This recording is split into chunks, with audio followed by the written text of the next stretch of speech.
What's good, YouTube? It's your boy Azriel, the one here signing on. Hey, thank y'all for tuning in. Appreciate you. Make sure you hit that like, comment, subscribe, and share button. You know what I mean? It is what it is. Before I put this video out, I need to point out something that really irritates my nerves. Y'all niggas gotta start coming in my comment section with that Warren bullshit. And I'm gonna say some names because y'all did it. Clifton Pinheads. I get that y'all got y'all personal beefs with people, but keep that shit off my videos, dog. I don't come into y'all videos beefing with people in the comments. I always address your video. If I need to say something to somebody in the comments, I will use the private message feature for that. I'm asking out of level of respect to not do that. That is just rude. Since this goes for everybody from this point forward. You do that shit, first offense, block ban in the story. I'm not having it. Not this year. Now, I'm going to address low aptitude in this part 2 of the videos that I did last week. Now, I gotta give credit. Jeannie Burlesque is the one that gave LA the nickname Low Aptitude. So Jeannie, this is your shout out. I'm giving you credit. Don't sit here and stalk and harass me. Don't do it. I'm just shouting you out for the nickname. Now, I want you to look at this picture. What you see in this picture is a jackass. It's a donkey. It also means stupid person, idiot, blockhead. Now, what does low aptitude and jackass have in common? Well, I'll let you draw your own conclusions. But this is the thing I said in my last video, and if you didn't see that video, you need to click the link and watch that video.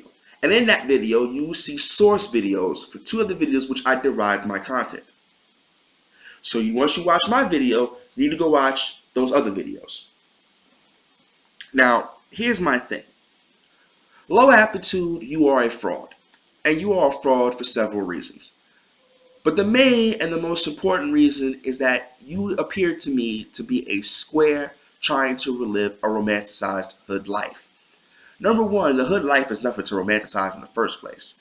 And number 2, because you are trying to be someone you are not, everything you do becomes a walking contradiction. Because who you are will always shine through in your actions. Now, the thing is, we will start at the fact of the Christmas thing. You came to Talk Real Solutions No DQ night this past Sunday, and you said some things that were interesting. For those people who did not see that show, even though I'm really not in the business of advertising for TRS, I think it's only fair that I'm going to put the link in for the second half of the show so you can hear it for yourself. And then I want you to look back at the video that was posted by somebody else detailing LA's Christmas that they got reposted. And I want you to measure that up. But I'm going to sum it up right here for those people who cannot do it in an expedient manner. LA, you said that the girls only opened 1 gift. That is a lie. They opened all their gifts that night. You said for a fact that they opened the cheapest to the most expensive. Well, that is the truth, LA. They did open the cheapest to the most expensive because they opened a dime store tiara and a $35 costume from Party City. That's what happened. So you told the truth there. You just tried to mislead it. Number 3, you said I'm only allowing the girls to open 1 gift. You're a lie. Shell told them to open 1 gift, and you allowed them to open all the gifts that were underneath that tree. So, LA, let's be real. If you got caught with your pants down, homie, you got caught with your pants down. First and foremost, if you didn't want none of that smoke coming your way, you should not have put that video up. I'm just going to be real with you. And if you were going to put that shoddy ass of a video up, you should have probably just put the actual costumes in the video, withhold the fact that you got a brand new computer, and you know what? People probably would have felt sorry for you. And people might have had some things to say, but nobody would have questioned you overall, because guess what? We know you're poor, we know you're broke, and this is the best that you could have done. We would have respected it. But that's not what the fuck happened. You cut off your nose to spite your face, so what are you getting mad for? But now, let's continue down this path of showing how you are a fraud, per se. Now, in the last video, I exposed one of those fraudulent points about you and your economics. So I'm not going to rehash that here. If you want to hear that tidbit, you need to watch the first video. Now, you've done this a lot in the last 18, 24 months. You went around saying you were a player and a pimp. Now, I got to shout out Brown Beasley because Brown Beasley, even though I can't stand that motherfucker right now, he did the one thing I didn't expect him to do. He called you on it.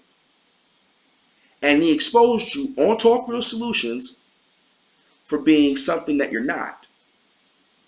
You were never a pimp and you were never a player. Why? Because you have a square's love for a hoe. We know this because you the one that came to my comment section complaining about how they was busting your chops about you fucking with a girl that you caught fucking the next dude in y'all's bed. Now, let me be real. I'll commiserate with you on this. You took the right approach. I'm not going to fight with another dude over some pussy. Number one, women outnumber men 10 to 1. So I agree with you there. Fighting was not the answer. Number one, it wasn't good for your health and your safety. And number two, it wasn't worth going to jail for or dying over. And number three, like I said, there's way more women than there are men. But see, here's the problem with everyone had. You're such a player and such a pimp, but you turn around and cuff that shit.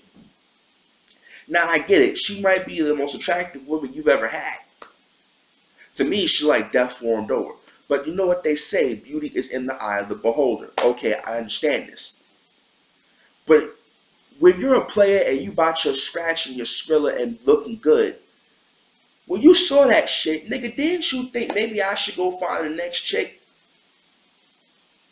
So what you were supposed to do was swing up, not down.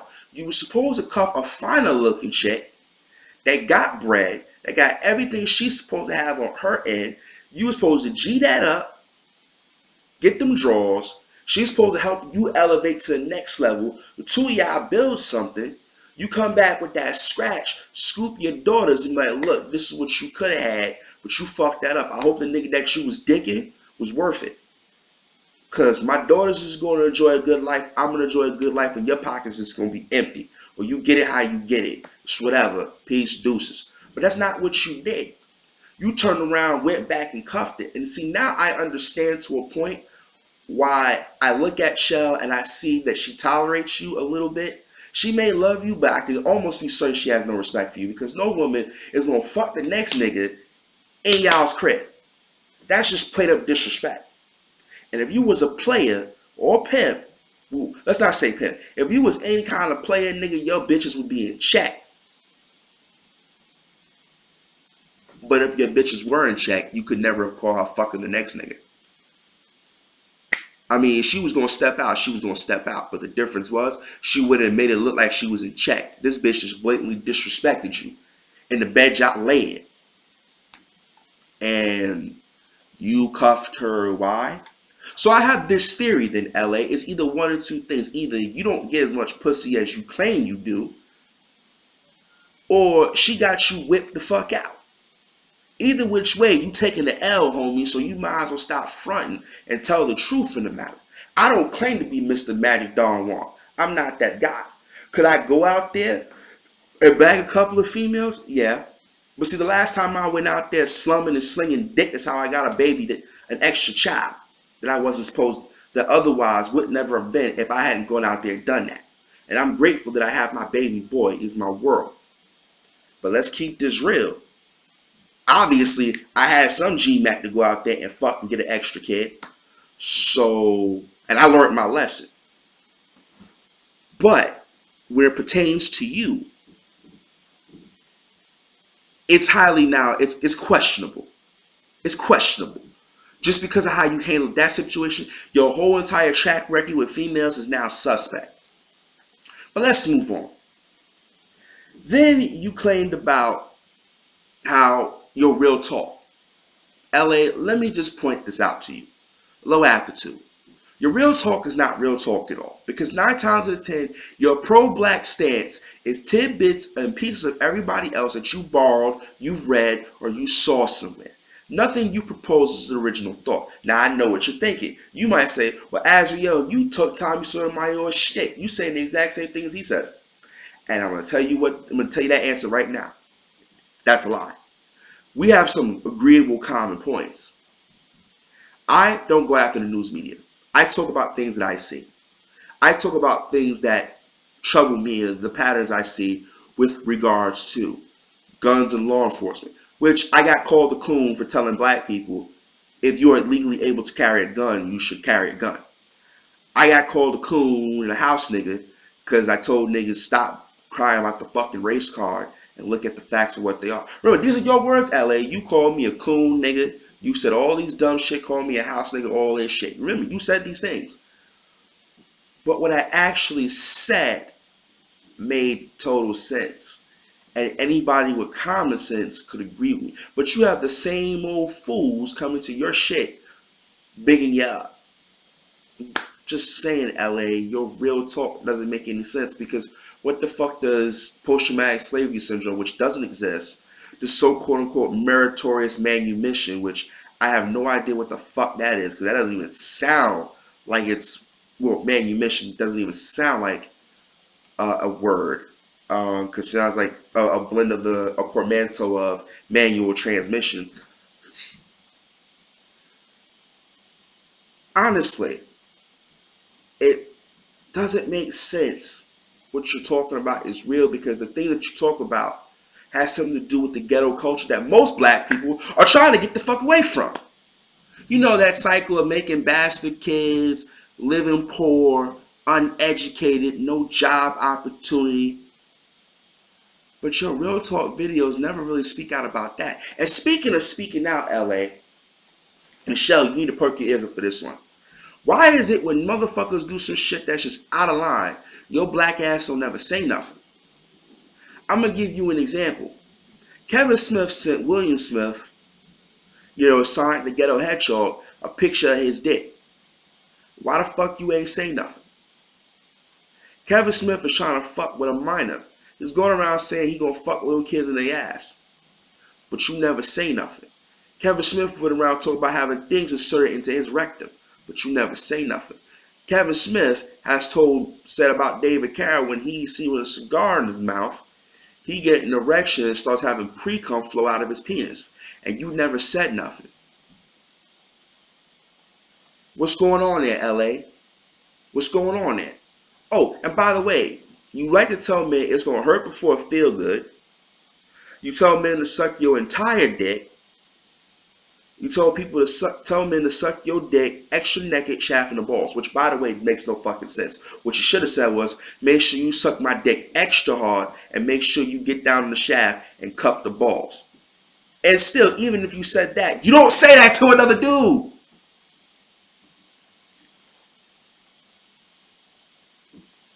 LA, low aptitude, lost again. Is there something you want to tell me? Because you definitely should talk about a whole lot of gay shit about men swallow. Like, what man knows about swallowing nut? Ask yourself that, Shell. What does a grown man need to talk about another man swallowing semen? I understand this if this came from a female's mouth, because that's what females do. They suck dick and swallow nut. That's what y'all do. No disrespect to the females out there, but that's what y'all do. So that's a strict female domain.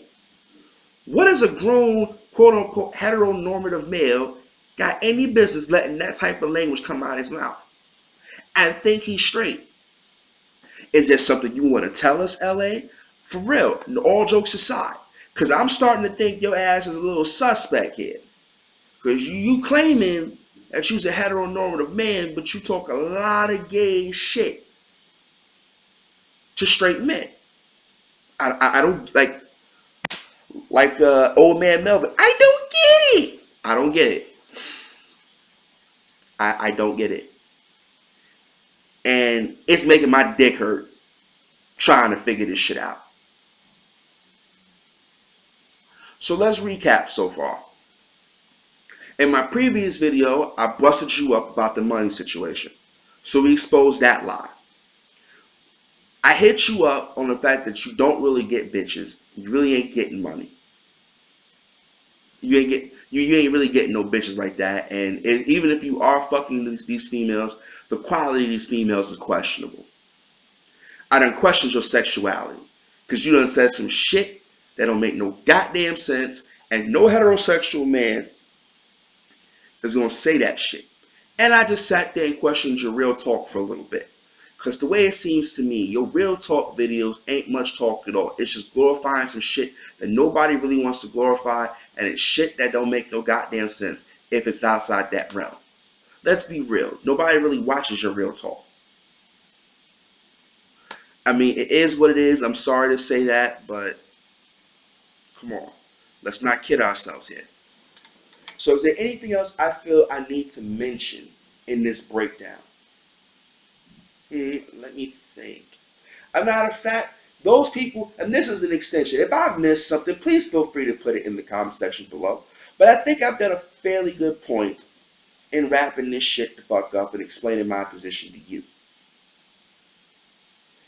LA, as I said and I opened this video, you are a dude who is a great pretender. You're an actor. And the sad part about this is that you really don't know who the hell you are. I'm 27. So by all accounts, to a lot of the older heads that's floating in this circle, I'm still wet behind the ears. I may be a lot less wet behind the ears than say somebody who is a straight up greenhorn at 18 to 21. I ain't green, but I still got a ways to go. So if I can figure this out, and I'm still learning the manhood thing, because relatively I'm still in my 20s. I'm learning as I go along, now being a father. If I can have some semblance, and I ain't saying I ain't got it all mapped out, but if I have figured some of these things out for myself and have avoided some of the common pitfalls you've avoided, I have to ask this question. Where did you go wrong? I think LA in 2015, you should just be yourself. If you are a square LA, be a square. There's nothing wrong with that. I'm going to be honest with you. I'm a fucking square. I stay out of trouble. I drink. I fuck a couple of girls here and there. I handle my business. I'm about my scratch and my education and my sons. My bills get paid. There's food on my table. I'm Lord of my castle. I'm not shacking up. I have a legal wife. I think I'm going down the right path.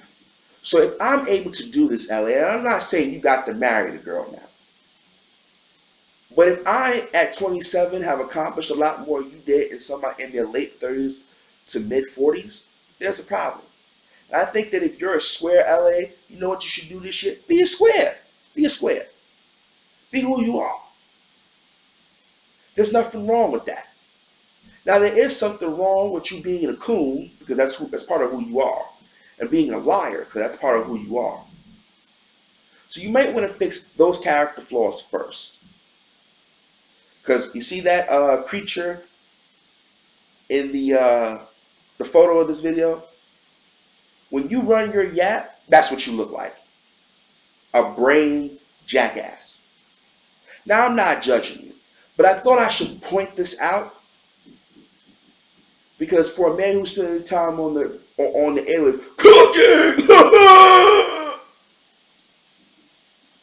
and not doing anything productive, that's pretty telling. It's a shame. I'm not going to sit there and say, Shell, you need to get with a real man because I think the broad is fucking dumber than a box of rocks. That's just me. I don't think she can enhance anybody's life. But then I don't know her. So I can't say that's my I'm just saying that's my perception of her on the surface. I can't make that as a judgment call. So Shell, even though I just said that, I'm also saying to you, I don't personally know you. So you may indeed be a wonderful person, and I'll never know. Take that with you in common. Take that with you and run with it. In short, and in closing, and I know I just kind of abruptly cut my own thought, I really wonder, LA, in 2015, how far down the rabbit hole can you go? I'm wondering, because here we are, and you put yourself in these awkward positions by the things you say and the things you do, and you expect no one to call you out for it. Well, you wanted the attention, so you got it. That's what you wanted. So that's what you got. I would sincerely hope from this point forward, if you're going to do some dumb shit like you just did over Christmas, you shouldn't videotape it. And if you videotape it, your Christmas events, you should probably videotape your kids opening up some bomb ass shit. That way it makes you look good. And one more thing, if you're not about that life, which we know you're not, you need to stop trying to live that life. To be about that life is nothing to be proud of. Whether you bang or you out there fucking females left and right and giving them babies and not taking care of them, there's nothing glorious about that life. You and man in your upper to mid 40s out here, and I'm gonna give you credit and say you're 38, 39 maybe, 41 at the absolute most. I'll give you that much credit. For a man of your age to not have accomplished anything and is just now starting to go back to school, there's a problem. You've almost pitched your life away. I sincerely hope you get that grind going. And I do wish you well. I really would like you to make a liar out of me and succeed. I really, that's what I want you to do, LA. Make me a liar. Make everything I said in the last 2 videos to be a complete lie. Don't tell me, show me. Now, for those of you who heard that little Disturbed intro, I like a little phrase in that song, so I'm gonna adopt that into my moniker for the new year.